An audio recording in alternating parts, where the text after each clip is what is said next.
akkam jirtan kabajamtoota daawwattoota Oromiyaa Miidiyaa Niitoorkiigaa OMN irraa oduu sa'aatii kanaatiin isinitti hima oduu irraa wajjin ani Muhammad Fantaalletiin Harargee Bahaanaa Cinaaksan keessatti poolisoonni addaa naannoo Sumaalii halkan edaa duula geggeessaniin manneen Oromoota 60 akka guban himame. Har'a ganamas weeraraa bananiin dhalattoota Oromoo lama rasaasan madeessanii jiraachuu jiraattonni dubbatanii jiru. Badri Yusuf gabaasa oduu kanaa akkatti aanutti qindeessee jira. Godina Harargee Bahaanaa Cinaaksan keessatti poolisoonni addaa naannoo Sumaalee ammas uummata irratti weerara akka banan himame. Dhalataa naannichaa kan ta'e Umar Tahaa namni jedhamu warreen lama madaan keessatti akka argamuutu himame. Halkan edaa ammoo weerartoonni kanneen naannoo matanatti manneen jireenyaa uummataa 60 gahan ibiddaan akka mancaasantu gabaafamee jira.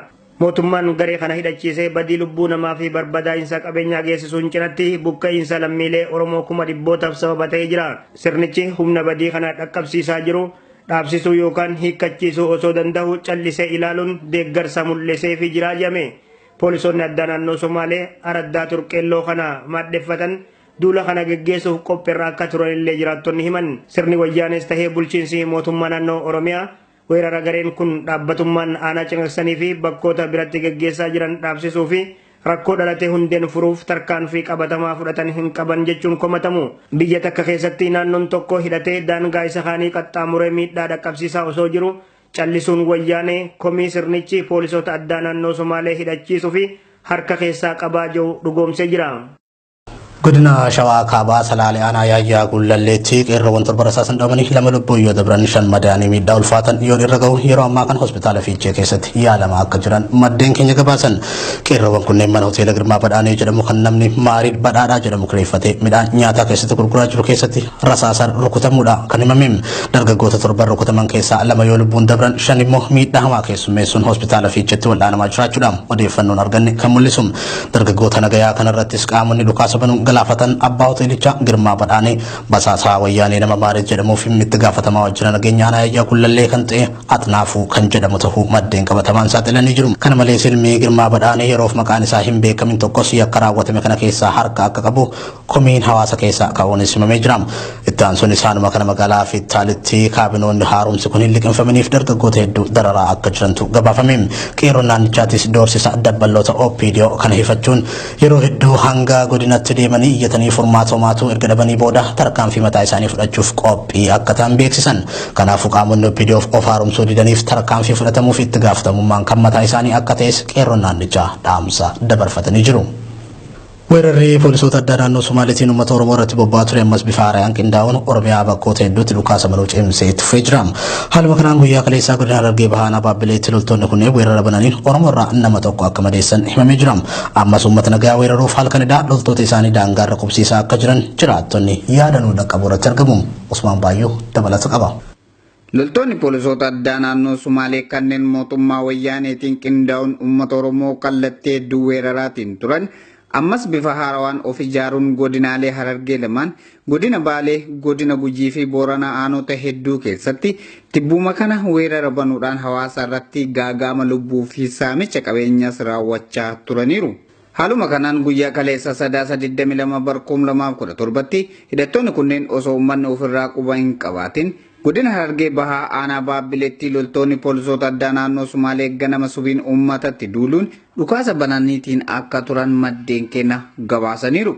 Akka jiraataan aanaa Baabbilee tokko Oromiyaa Miidiyaa Neetwoorkiitti himetti weerartoonni kunneen jiraattota gandoota hedduu weeraruuf qophaa'aniitiin dhufuu isaanii ibsuun haa ta'u garuu uummanni Oromoo irree tokko waltumsuun tarkaanfii weerara kana ofirraa qolachuuf taasiseen loltoonni kunneen of duuba akka deebi'an himuun namni tokko kan maqaan isaa Khalifa Maraadar jedhamu miila isaa irraa rukutamee madaa'uun mana yaalatti akka argamullee himameera. Loltoonni kunneen yeroof of duuba haa deebi'aniiti malee halkan edaallee humna jabeeffatanii weeraraaf of qopheessaa akka jiran odeeffannoo qabna jedheera jiraataan aanaa Baabbilee kuni.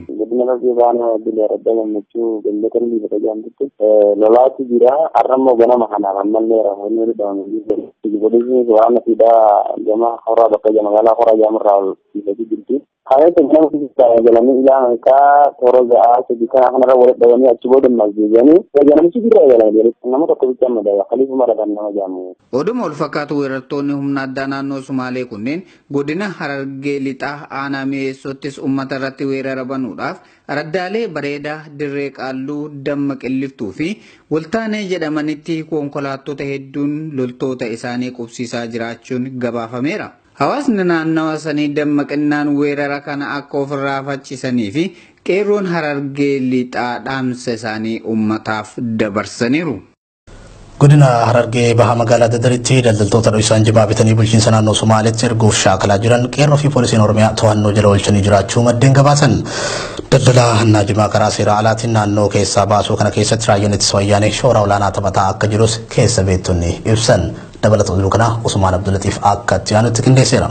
Bulchiinsi naannoo shanii Soomaaliyaa guggaa sanyii Oromoo irratti raawwachaa jiruu fi dinagdee nama keenyaa laamsheessuuf tattaaffiin inni taasisaa jiru waan qaama kamirraa dhokataatii miti. Qeerroon daldala jimaa ilaalchisee tarkaanfiin oggura jimaa naannoo Soomaaliyaatti akka hin dheene baaftees kanumarraa ka'uuni. Daldalli jimaa guddaan naannoo lamaan jidduu ture labsa qeerroo kana sababachuun guutumatti dhaabbatus daldaltoonni tokko tokko lafa jalaan ija qeerroo dahatanii hojii tana gaggeessaa akka jiran maddeen gabaasan. Guyyaa kaliisaa godina Harargee bahaa aanaa Dadar magaalaa Qobbootti daldaltoonni hojii seeraan alaa irratti bobbahan jimaa baajajii irratti fa'anii gara magaalaa Calanqoo geessuun achirraa gara mootummaa naannoo Soomaaliyaa magaalaa Jijjigaatti erguuf imalchiisaa osoo jiranii qeerroon magaalaa Qobboo fi poolisiin Oromiyaa magaalaa Qobboo waliin ta'uun to'annaa jala oolchanii jiraachuu himan. Daldaltoota kanniiniif qeerroon irra deddeebitee eeggannoo kanituufis gocha kanarraa dhaabbachuu akka hin dandeenye himanii kaleessa wayita jimaan deemaa turan poolisii Oromiyaatiin harkaa fi harkatti qabamuun waajjira poolisii aanaa Dadar galfamanii jiraachuu ibsan. Akka keessa beeytoonni addeessanitti jimaan qabamee gara waajjira poolisii aanaa Dadaritti dhufe kun tilmaama gatii waajjira daldalaa fi misooma gabaa aanaa Dadar gaggeesseen qarshii 46,000tti kan shalagame ta'uu gabaasan. Kana malees jimaan hannaan iddoo hojii workshop irraa baajaajiin gara Calanqoo deemaa jira hordofaa wayitan hunjaan maddeen warroonni tahee jaanii hojii seeraan alaatiin irratti bobba'anii jiran gaagaama isaanirra dhufuu maluuf itti gaafatamni matuma isaanii akka ta'an qeerroon akeekachiifti. Ogeeyyiin fayyaa beelladaa dhaabbilee barnoota olaanoorraa DVM yookaan Doctor of Veterinary Medicine eebbifaman qacarrii dhabne rakkoolee gargaraatiif saaxilamnee jirra jedhan. Ejensiin qabeenya beelladaaf qurxummii Oromiyaa isinirra mada jechuun erga Finfinneetti nuwaame baatii tokko guuteera kan jedhan ogeeyyiin kunneen Finfinnee ganii qaama quba isaan qabaatu dhabuun baasii adda addaatiif saaxilamanii jiraachuun himamee jira. Yuhun Ingidaa dabalata qaba. Ogeeyyiin fayyaa beelladaa dhaabbilee barnoota olaanoo irraa eebbifaman ogummaa horanneen qaama nu qacaratu dhabne rakkoolee garaagaraatiif saaxilamaa jirraa jedhan. Ogeeyyiin fayyaa beelladaa DVM Doctor of Veterinary Medicine yuunivarsiitiiwwanii garaagaraa irraa eebbifaman kunneen yaada OMN'f kennaniin hammam turtii waggoota dheeraa dhaabbilee barnoota olaanoo keessatti taasifneen ogummaa rakkoo hawaasa keenyaa furuuf nu dandeessisu kan horanne ta'ullee ogummaa keenya hojiitti jijjiiruuf danqabne irraa jedhu. Giddugala wallaansa beelladaa fi caasaa biiroo qabeenya beelladaa fi qurxummii Oromiyaa naannoo hanga gandaatti jiru keessatti gitni hojii banaan ogeeyyiin kunniin irratti qacaramanii hojjechuuf danda'an bal'aa ta'ullee hojimaannee xaxaanis seektaroota mootummaa keessatti mul'atuu fi hanqinni bajataa hudhaa ta'eera. Dooktaroonni fayyaa beelladaa 200 ta'an yeroo ammaa kutaalee Oromiyaa garaagaraa irraa walitti dhufuun Finfinneetti argamu. Waamicha biiroon qabeenya beelladaa fi qurxummii Oromiyaa nuuf taasise bu'uura godhachuun gara Finfinnee dhufnee kan jedhan ogeeyyiin kunniin erga ramaddiif Finfinneetti waamamne baatii tokko guutullee qaama qubanu qabaatu argachuu hin dandeenye jedhan. Qacarreen keenya akka raawwatamuuf xalayaanii biiroo qabeenya beelladaa fi qurxummii Oromiyaa irraa biiroo Public Service fi misooma qabeenya namaa Oromiyaatiif barraa'us sababa ifa hin taaneen qaama qacarreenuuf raawwatu argachuu hin dandeenye jechuun komataniiru. Kun immoo rakkoo dabalataaf isaan saaxileera. Haaluma wal fakkaatuun dargaggoonni Oromoo hedduun dhaabbilee barnoota olaanoo garaagaraa irraa eebbifamuun carraa hojii dhabanii rakkoo hedduuf saaxilamaa jiru. Dargaggoonni kunneen gita hojii banaa seektaroota mootummaa keessatti jiranitti qacaramanii carraa hojii akka hin arganneef hojimaanni xaxaanii caasaalee mootummaa keessa jiru danqaateera. Gama birootiin ammoo hammam carraa hojii akka uummataniif deeggarsi garaagaraan ni taasifamaa jedhamullee kan odeeffamuu fi kan qabatamaan mul'atu waan wal hin simneef deebinee maatii keenyatti ba'aa ta'uuf dirqamaa jirraa jedhan. Waldaan hawaasa Oromoo Siyaatilii fi waldaan misooma Oromiyaa biyya Suudi Arabiyaa deeggarsa mallaqaa birrii miliyoona 3 lammiilee Oromoo qe'ee fi qabeenya isaaniirraa buqqaaniif arjooman. Suudi Arabiyaa magaalaa Riyaadii fi Makkaatti sabootni birootis lammiilee Oromoo shiraan qe'ee fi qabeenya isaaniirraa buqqaaniif tumsa jabaa taasisuun dhagamee jira. Abdusalaam Hasan. Warra daangaa humna addaa naannoo Somaaleen Oromiyaa irratti banamee wal qabateen saboota obbolaa lamaan kanneen walitti diinumsuuf lammiileen Oromoo kumootaan lakkaa'aman qe'ee fi qabeenya isaanii irraa buqqa'aniiru. Tarkaanfiin lammiilee Oromoo buqqisuu kunis shira mootummaa wayyaanee harka abdiillee raawwatee fi saboota ollaa Oromiyaa irratti kakaasuun naannoo Oromiyaa tasgabbii dhorkuuf karoorfamee raawwatame ta'us xiinxaltoonni siyaasaa yeroo garaagaraatti ibsa kennaa turuunis beekamaadha. Taateen lammiilee Oromoo qe'ee fi qabeenya isaanii irraa buqqisuu kun taatee sadarkaa qabsoo Oromoo boqonnaa haaratti ceesee fi tokkummaa uummata Oromoo keessaa fi alaa cimse yoo ta'u yeroo lammiilee Oromoo buqqisuun jalqabe irraa kaasee hawaasni Oromoo keessaa fi alaa miira xiiqiidhaan guutameen dirmannaa taasisaa tureerraa taasisaas jira. Waldaaleen hawaasaa biyyoota garaagaraas bifa dammaqina qabuun deeggarsa taasisaa jiru. Jarmiyaan hawaasaa Oromoo Siyaatil lammiilee keenya naannoo Somaalee irraa buqqaaniif deeggarsa mallaqaa arjoomeera. Akka odeeffannoon arganne mul'isutti waldaan hawaasa Oromoo Siyaatil lammiilee keenya mootummaa wayyaanee shiraan qe'ee fi qabeenya isaanii irraa buqqiseef mallaqa qarshii miliyoona 1.7 walitti qabuun lakkoofsa herregaa lammiilee kanneen gargaaruuf banametti galii godhaniiru. Haaluma fakkaatuun waldaan misooma Oromiyaa biyya Saudi Arabiyaa magaalaa Makkaa fi Riyaad deeggarsa mallaqaa qarshii miliyoona 1.36 ol walitti qabuu beeksiseera. Akka odeeffannoo maddeen keenyatti mallaqni kun diyaaspooraa Oromoo irraa kan funaanameen alatti sabootni fi sablammootni biyya Saudi Arabiyaa keessa jiraatanis lammiilee Oromoo buqqaaneef tumsa akka taasisan beekame. Dirmannaan sablammootaa kun immoo shira mootummaa wayyaanee Oromoo fi saboota biroo walitti buusuuf xaxaa jirtu hoongessuu keessatti hiika guddaa akka qabus himameera.